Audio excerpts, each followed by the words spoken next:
Hello, everyone. Today I want to introduce my grandmother, Renee. She has a lot of good experiences and she's living a very fun-filled life so far. So, would that be okay if I can ask you a couple questions today? Yes, I'd be more than happy for you to do that. Perfect. Okay, so the first question I want to ask you was, give me a little preview about your childhood and how you grew up. I was born in New York. I lived in the Bronx in an apartment building with my family. I had an older sister and my mom and dad.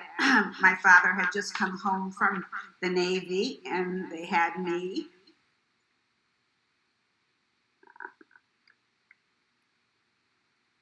My mother was a stay-at-home mom, so she was always with us. Being we lived in an apartment building, we had a doorman at our building that took care of the elevators and took care of everybody in the building, and we'd go out for walks.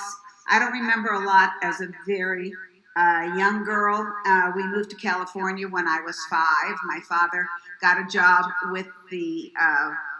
with his brother-in-law in California. So we moved to California and drove across country when I was 5 years old. And at that time, till we could find a home, we lived in an apartment building in North Hollywood. And my life was very good. We were always all together as a family. And then we bought a home out in Canoga Park in the suburbs because that's when new homes were available. You had to go further out in the valley, and there was a lot of farmland. It was really nice living out in the valley. The area was safe. At that time, you didn't have to worry about playing out in front of your house. You could go to friends' houses and walk everywhere.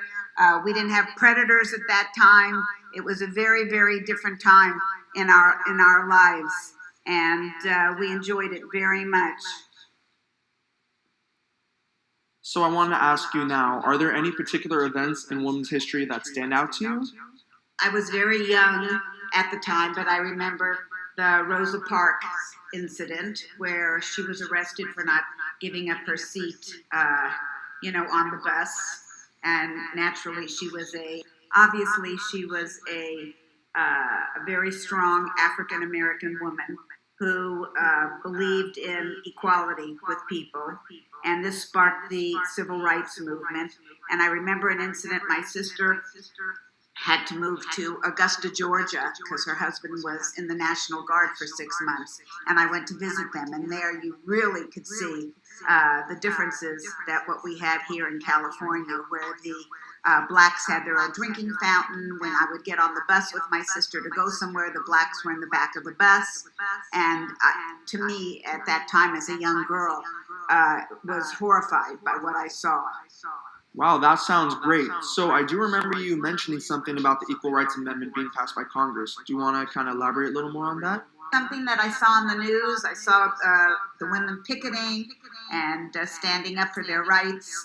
I would see women sometimes in the streets wearing the ERA badges or banners. And it wasn't anything that I got into, but I understood what they were feeling and I agreed with them. One other thing that stands out to me is it gave women the ability to go and speak to a lawyer. If they were getting divorced, they could then split whatever was owned in the home 50-50 with the man of the house, where years ago they couldn't do that.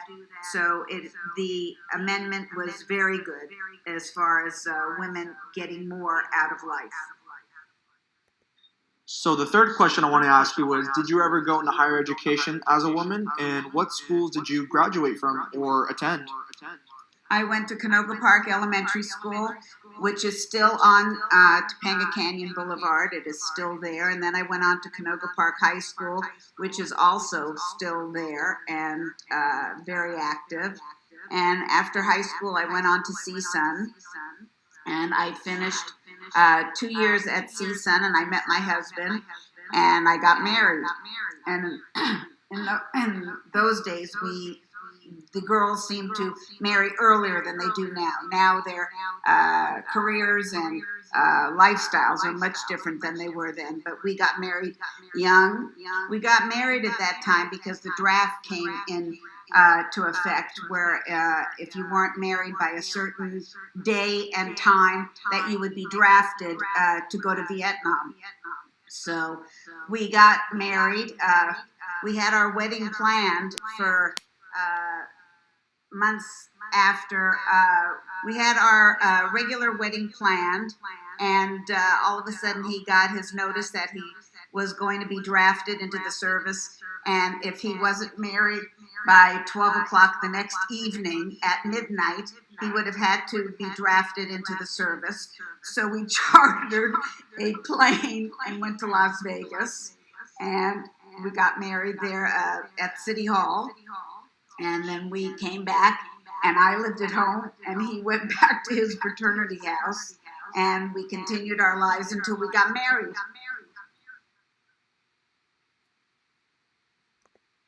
Wow, that's honestly such a big step up just for women in general. So I want to ask you next, what were some standout differences in the way men and women were being treated?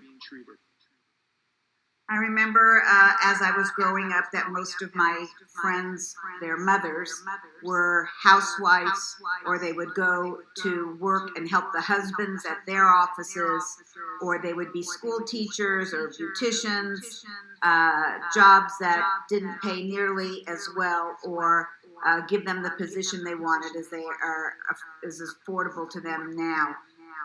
They were not CEOs in companies, and they weren't running companies.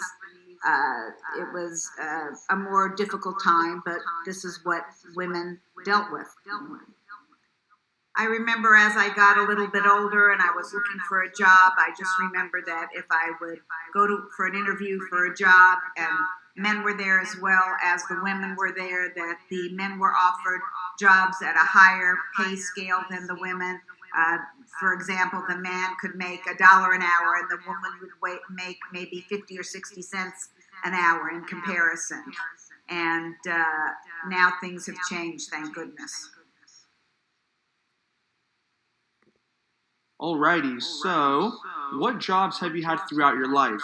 What was your favorite and why? In my younger days, in my youth, I would work summers in a day camp. I would babysit. I would basically do whatever I could to earn some money so I could buy myself clothes for school and be up to date with that. As I got older, I became a dental assistant, and I worked at that for a couple of years, and then I had my first child, so I was a stay-at-home mom for a while. And as she got older and was able to go to preschool, I took some classes in interior design, and I did that for about 6 years.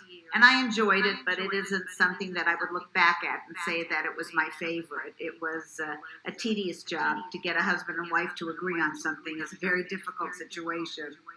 And the last job that I had was with my husband, and we bought a children's furniture store. And that was probably my favorite, because I did the design work there, and I enjoyed being with people and working with customers, and it was very rewarding. Okay, so this is my final question for you. So looking back on how America evolved from where you were born to this day, what are your personal opinions? Do you think we could have done anything different? Things are very different. When I grew up, as a young girl, you could play outside by yourself. You'd say goodbye to your mom, and you'd go outside and say, I'll see you for dinner at 6 o'clock, and you'd be out for the day with your friends. You didn't have to worry about predators or people kidnapping you. And that is an issue that is very difficult to handle now. I understand that. But it was such an easy time, back in my time. And as far as social media, I used a typewriter when I was a kid. Now there's the computers, which is a wonderful thing. I think it's great as far as helping you with your schoolwork and work that you have to do around the house, and the cell phones and between Twitter and Instagram. Sometimes it could be a bad thing because the children of today don't know how to talk on the telephone. And that's where you hear the inflection in their voice. You hear what they're saying and feeling. When you're on Instagram or you're sending an email, you can't hear what they're really feeling, and you can interpret things differently.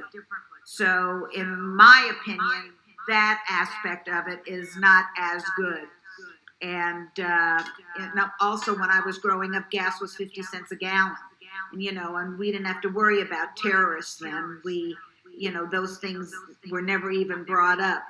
It doesn't seem like people really care about each other like they did back then. Your families care about you, but people outside of your families just don't care like they used to care. And I think the last couple of years, our country has gone a little bit backwards. And we really need somebody who is going to care about the people and take care about the people, not only about himself. Well, Grammy, I want to thank you so much for taking the time and doing this interview with me. I really appreciate it, and so my professor will appreciate it as well. Oh, I enjoyed it very much, and hopefully you got some answers that will let you see how different my time was from yours now. Alrighty, thank you so much. Okay, love you. All right, love you.